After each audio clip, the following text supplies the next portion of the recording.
German chancellor Frederick मार्ज ने Ukraine जंग और ईरान के साथ जारी कशीदगी के हवाले से यूरोपीय यूनियन के सख्त और वाज़ेह मौक़िफ़ का इज़हार किया है। उन्होंने वाज़ेह किया है कि जहां यूक्रेन की यूरोपीय यूनियन में फौरी शमूलियत मुमकिन नहीं, वहीं रूस पर दबाव बरकरार रखा जाएगा। दूसरी जानिब ईरान के मामले पर उन्होंने लोहे के हाथ में रेशमी दस्ताने की पॉलिसी अपनाते हुए कहा है कि अगर तेहरान समझौता करने पर आमादा होता है तो यूरोपीय यूनियन पाबंदियों में नरमी करने के लिए तैयार है, जिस पर तमाम रुकन ममालिक का इत्तफाक है। यूक्रेन की फौरी रुकनीत को मुस्तरद करते हुए एक पेशगी रसाई की अमल की तजवीज़ दी गई है।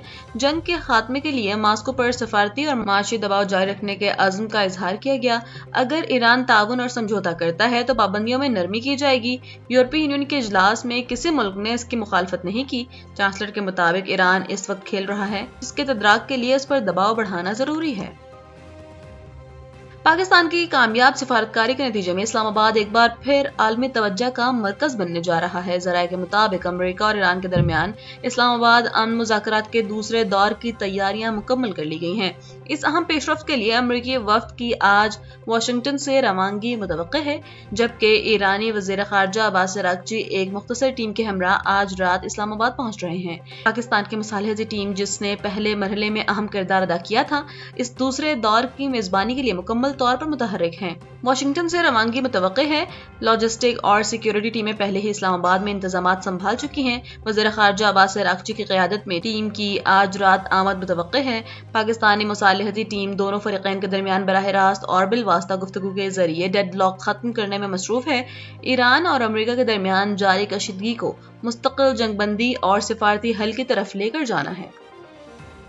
और मुल्क भर में सोने की कीमत में मुसलसल 5वें रोज कमी हो गई है। All Sarafa James and jewellers association के मुताबिक 2900 रुपए कमी के बाद 1 तोला सोना 4,90,862 रुपए का हो गया है।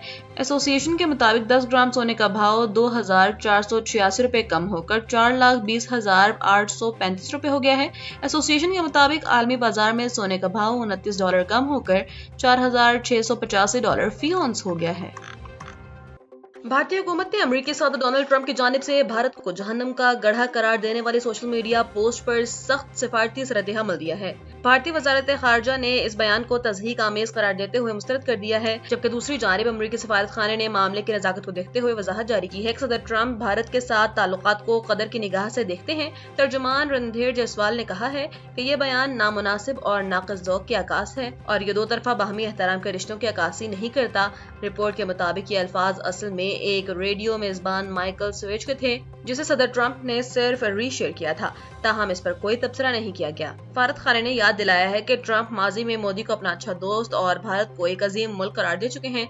भारतीय अपोजिशन ने मोदी हुकूमत की खामोशी पर सवाल उठाते हुए मुतालबा किया है कि अमेरिका से बाकायदा एहतजाज किया जाए, क्योंकि ये 1.4 अरब भारतीयों की तौहीन है। अमेरिका में 5.5 मिलियन भारतीय नौजवान अफराद मुकीम हैं, जो वहाँ की सियासत और मईशत में अहम किरदार अदा कर रहे हैं।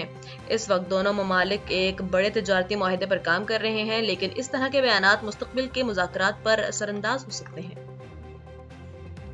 ईरान के वज़ीर ख़ारजा अब्बास अराग़ची ने पाकिस्तान की अस्करी और सियासी क़यादत से अहम टेलीफोनिक राब्ते किए हैं, जिसमें अमेरिका के साथ हालिया जंगबंदी और मशरिक़ वस्ता की मजमूई सूरत हाल पर तफसीली मुशावरत की गई। ईरानी खबर एजेंसी के मुताबिक अब्बास अराग़ची ने army chief field marshal Syed Asim Munir और नायब वज़ीर आज़म और वज़ीर ख़ारजा इसहाक़ डार से अलहदा बातचीत की। इस दौरान ईरानी क़यादत ने अमेरिका और ईरान के दरमियान तनाव कम करने और मुज़ाकरात की राह हमवार करने के लिए इस्लामाबाद के तामीरी और मस्बत सिफारती किरदार को ज़बरदस्त ख़िराज तहसीन पेश किया। बरतानवी जरीदे इकोनॉमिस्ट ने भी अपनी हालिया रिपोर्ट में इस बात की तस्दीक की है कि पाकिस्तान ने पस पर्दा एक कलीदी सालिस के तौर पर काम करते हुए जंगबंदी को बरकरार रखने में मदद दी है, जिससे आलमी सतह पर पाकिस्तान के सिफारती साख में नुमाया इजाफा हुआ है। और अमरीकी जरीदों और भारतीय मीडिया की हालिया रिपोर्ट्स ने ईरान के खिलाफ जंग में अमरीका के दिफाई ज़ख़ायर में होने वाले गैर मामूली कमी और भारी माली अखराजात के हवाले से तशवीशनाक हक़ाइक़ सामने लाए हैं। NDTV की रिपोर्ट के मुताबिक महज 38 दिनों की जंग में अमरीका ने अपने कलीदी मिसाइलों का एक बड़ा हिस्सा इस्तेमाल कर दिया है, जिससे इसकी आलमी अस्करी तैयारियों पर सवालात उठ रहे हैं। तज्ज़ियाकारों का दावा है कि मौजूदा रफ्तार से हथियारों के ज़ख़ायर को दोबारा मुकम्मल करने में कई साल लग सकते हैं। दिफाई माहिरीन के मुताबिक इन हथियारों के इस्तेमाल استعمال سے چین اور روس جیسے حریفوں کے خلاف امریکہ کی فوری تیاری متاثر ہونے کا خدشہ ہے۔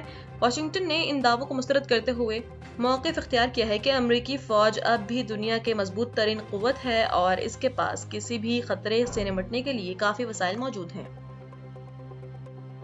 کراچی سے تعلق رکھنے والے 26 سالہ صالح آصف نے فوربس میگزین کی فہرست میں شامل ہو کر دنیائے ٹیکنالوجی اور پاکستان میں ایک نئی تاریخ رقم کر دی ہے۔ صالح آصف اپنی اے آئی کمپنی کرسر کی بدولت نہ صرف دنیا کے کم عمر ترین ارب پتیوں میں شامل ہوئے ہیں بلکہ وہ پاکستان کے چوتھے امیر ترین شخص بھی بن گئے ہیں۔ ان کی کمپنی مصنوعی ذہانت پر مبنی کوڈ ایڈیٹنگ میں انقلاب برپا کر رہی ہے جس نے ایلون مسک جیسی عالمی شخصیت کو بھی اپنا گرویدہ بنا لیا ہے۔ کرسر جو اے آئی کوڈ ایڈیٹنگ ٹول فراہم کرتی ہے، نومبر 2025 میں $2.3 ارب کی فنڈنگ حاصل کرنے کے بعد کمپنی کی مجموعی مالیت $29.3 ارب ہو گئی ہے۔ ایلون مسک کی کمپنی سپیس ایکس نے کرسر کو $60 ارب میں خریدنے کا معاہدہ کیا ہے جو کسی بھی پاکستانی نوجوان کی اسٹارٹ اپ کمپنی کے لیے اب تک کی سب سے بڑی ڈیل ہے۔ امریکی صدر ڈونلڈ ٹرمپ کے قریبی ساتھی سینیٹر اسٹیو ڈیونس آئندہ ہفتے ایک اعلیٰ سطحی امریکی وفد کی قیادت میں چین کا دورہ کریں گے۔ یہ دورہ صدر ٹرمپ اور چینی صدر شی جن پنگ کے درمیان 14 اور 15 مئی کو بیجنگ میں ہونے والی تاریخی سربراہ ملاقات کی راہ ہموار کرے گا۔ سینیٹر ڈینس کی قیادت میں 5 رکنی وفد یکم مئی سے شنگھائی اور بیجنگ کا دورہ کرے گا جس میں ریپبلکن اور ڈیموکریٹ دونوں جماعتوں کے اراکین شامل ہوں گے۔ واضح ہے کہ صدر ٹرمپ کا دورہ پہلے مارچ میں ہونا تھا لیکن ایران کے ساتھ جنگ کے باعث اسے مئی کے وسط تک ملتوی کر دیا گیا تھا۔ اب امریکہ تجارت، ٹیکنالوجی اور ایران کے معاملے پر چین کے ساتھ اہم تصفیہ چاہتا ہے۔ National electric power regulatory authority نے واضح کیا ہے کہ آف گریڈ سولر صارفین کے لیے کسی بھی قسم کے لائسنس کی ضرورت نہیں ہے اور نہ ہی ان پر کسی نئی فیس کا اطلاق ہوگا۔ نیپرا ذرائع کے مطابق آف گریڈ صارفین نیٹ میٹرنگ یا نیٹ بلنگ کے زمرے میں نہیں آتے، اس لیے وہ موجودہ ریگولیٹری فریم ورک سے آزاد ہیں۔ تاہم نیٹ میٹرنگ استعمال کرنے والے آن گریڈ صارفین کے لیے نئے قوانین متعارف کرائے جا رہے ہیں جس کے تحت اب 25 کلو واٹ یا اس سے کم لوڈ والے صارفین کو بھی نیپرا سے لائسنس لینا ہوگا اور اس کے لیے $1000 فی کلو واٹ فیس تجویز کی گئی ہے۔ خیبر پختونخوا پولیس کی شناخت اور ظاہری وضاحت کو جدید اور یکساں بنانے کے لیے ایک اہم فیصلہ کر لیا گیا ہے۔ آئی جی خیبر پختونخوا نے پولیس یونیفارم ریگولیشنز 2026 کے نفاذ کے باقاعدہ احکامات جاری کر دیے ہیں جس کے تحت پورے صوبے میں پولیس کا یونیفارم ایک جیسا ہو جائے گا۔ صوبے بھر کے تمام اضلاع بشمول ضم شدہ اضلاع میں پولیس اہلکار ایک ہی رنگ کے ڈیزائن، بیجز، جوتے اور کیپ استعمال کریں گے۔ نئے یونیفارمز رول کا اطلاق 1 جولائی 2026 سے ہوگا۔ آئی جے کے پی کے مطابق پولیس اہلکاروں کو وردی کی دیکھ بھال اور تیاری کے لیے $700 ماہانہ یونیفارم الاؤنس دیا جائے گا۔ اس اقدام کا مقصد پولیس فورس کے درمیان تفریق ختم کرنا اور ایک منظم پیشہ ورانہ تاثر کو فروغ دینا ہے۔